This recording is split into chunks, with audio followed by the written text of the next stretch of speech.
everyone, and welcome back to our channel. I'm Rachel. And I'm Nikki, and we are the Stitch Sisters. Now, today's video is a very, very exciting, long-awaited one. Long-awaited. Because today is the start of the Battle of the Culottes.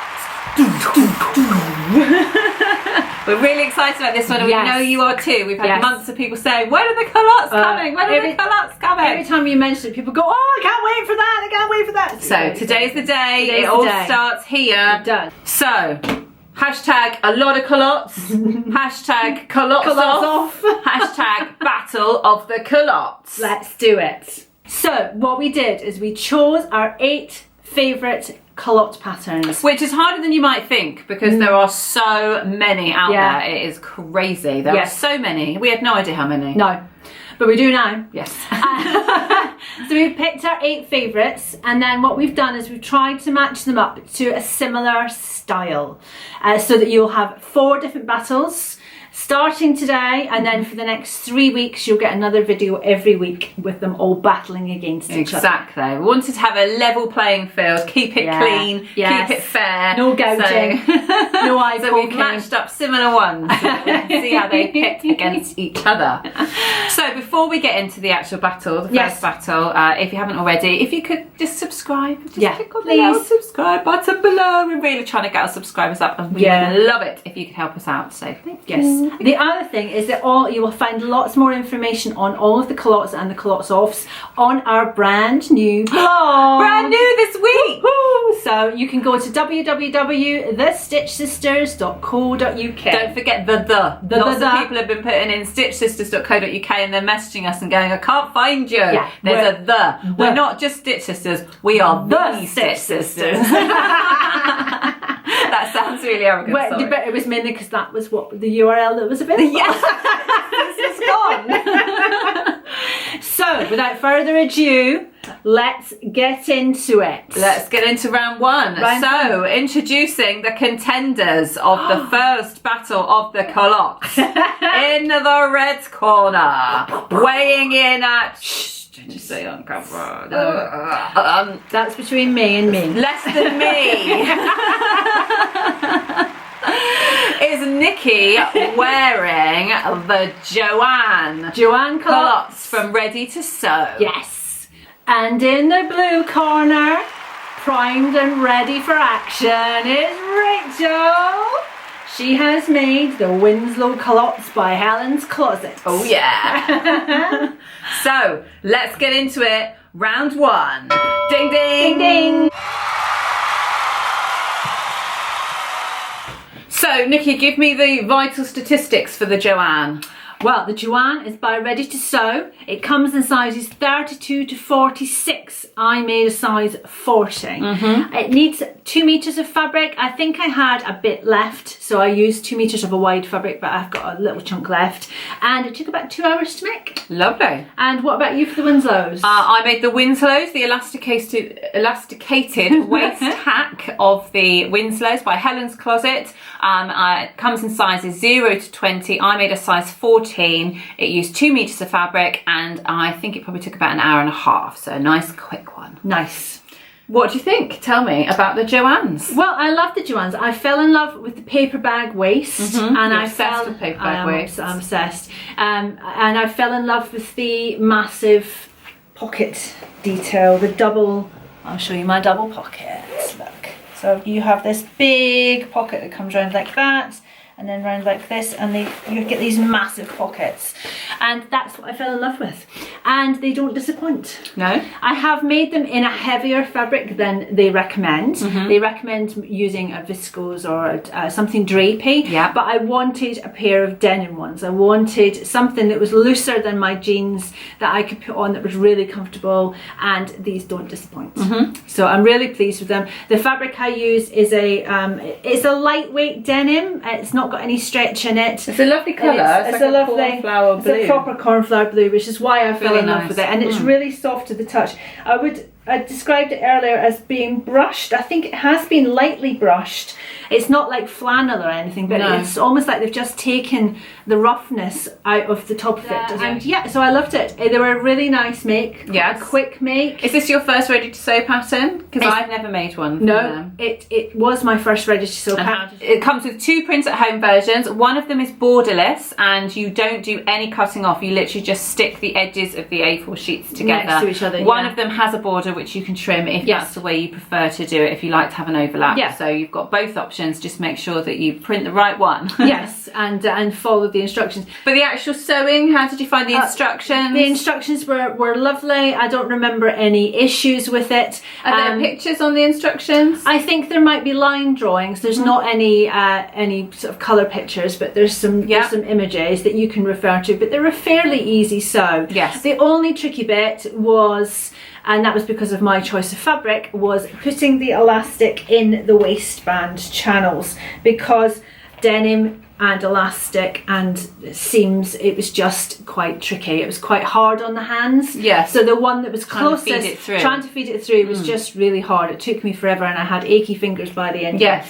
But it was, I think they're very And am I right in thinking with that waistband, it's got 3 lines of stitching on it, and then you feed the elastic through the channel that you've created in the middle. So is it just a thin elastic that's running through? There's 2 layers of thin elastic. Okay. So there's one in the bottom one. So there's one in that one that can stand up, if I can see. So you've got one in this channel here, and then there's one in that channel there, and there's nothing in the top. Oh, okay. So that's what gives you the paper bagginess at the top, where it's not being pulled in. And that the top one was fine because it didn't have as much bulk as the bottom one. But again, that was just my fabric choice. If I'd gone for something drapey, it would probably have gone in without any problem at all. Cool. And of course, I have got lovely top stitching on my pockets as well, which was so that just and top stitching when you join the pieces together, because you've got a seam on the back, haven't you? Yes. So that's another thing that might be worth bearing in mind. It's not a straight front and back. Yes. You have a front, and then you have a back and a side back. Is that right? Yes, that's right. And there are extra top stitching opportunities when you join them together. Yes. So, but they're a nice fit. They're really comfortable. Yeah. I've been saving them to put them on,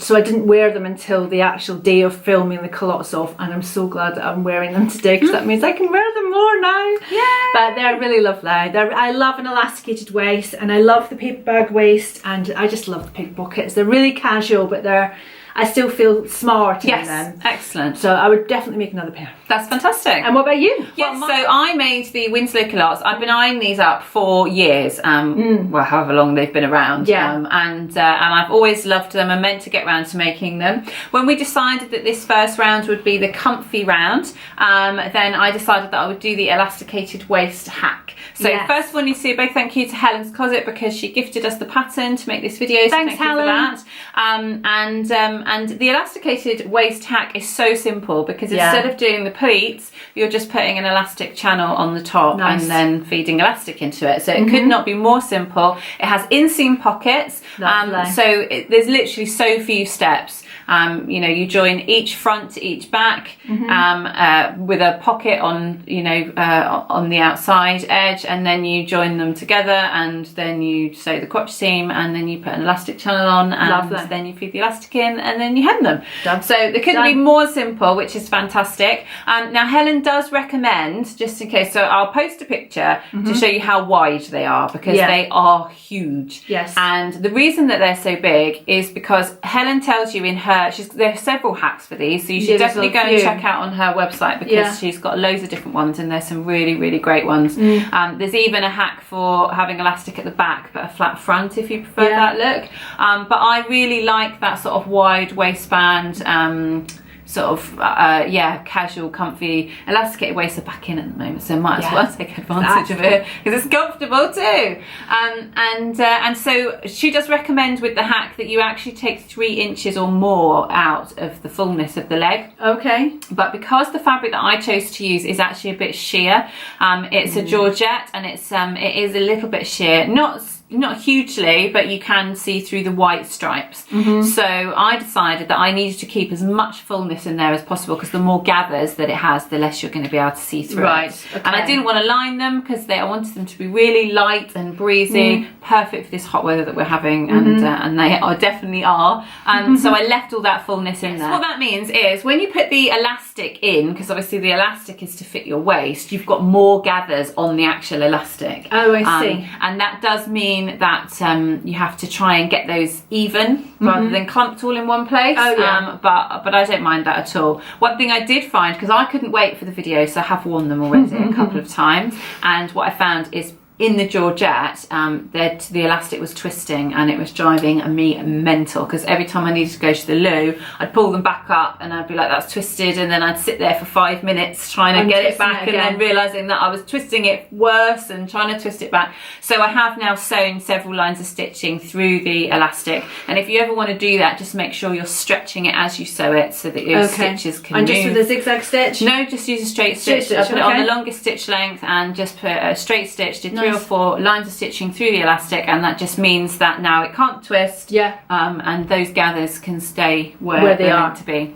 Lovely. But yes, they have not disappointed at all. I love them. They are so comfy, they are so breezy, they are so airy, and I definitely need some more. I'm also definitely going to try some of the other hacks on Helen's website. I was looking at the hack. She's got some great ones on there, which is lovely. And I do still want the pleat front ones. So the traditional Winslow culottes come with 2 big inverted pleats on the front of each leg, and I love that. So I definitely want to just make those ones as well at some point. Maybe make some winter ones of those.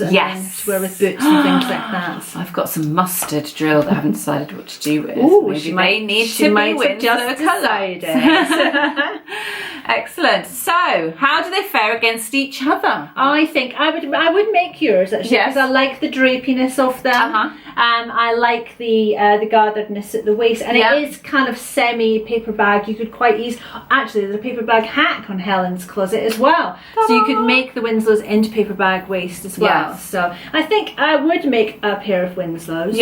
Would you make a pair of Joanne's? I'm not sure I would, and the reason I wouldn't is just because for me and for lots of us ladies who are a little bit curvier, I think that big pocket detail at the front is just going to draw attention to an area that I'm not particularly fond of. And so I think for that reason I'll have to try yours on and see whether they're actually more flattering than I think, but I don't think that they're going to suit me that well, so I'm not sure that I would make the Joanne's, but I would definitely make the Winslows. So I think then, by that reckoning, if we would both make the Winslows, and then the Winslows are the winner. But you are both great. Yeah, both great. We love both of them. Yes, so absolutely. Yeah, just different styles. That's all it is. Yes. So I think mine would have been different if I'd made them in a different fabric. If Well, you'll have to do a draped fabric. But they're both great. So in our next video, in our next instalment, our next battle next week, we are going to be battling the big 4. So I've made a pair of butterick culottes, and I've made some simplicity ones. Yes, and we are battling those together in the category of culottes that look like a skirt. Yes. So these are really drapey ones. These are traditionally, so culottes were traditionally made as skirts, which were trousers, but made to look like skirts. Yes. So you still had your modesty. Yes. And no limbs were on show, and you could do your gardening while still being respectable. Yes. Not that we're doing any of those things. We're being very respectable people. But, so we're doing the big 4s. So that's really exciting. So we will see you soon for the next part. Yes. Take care, guys.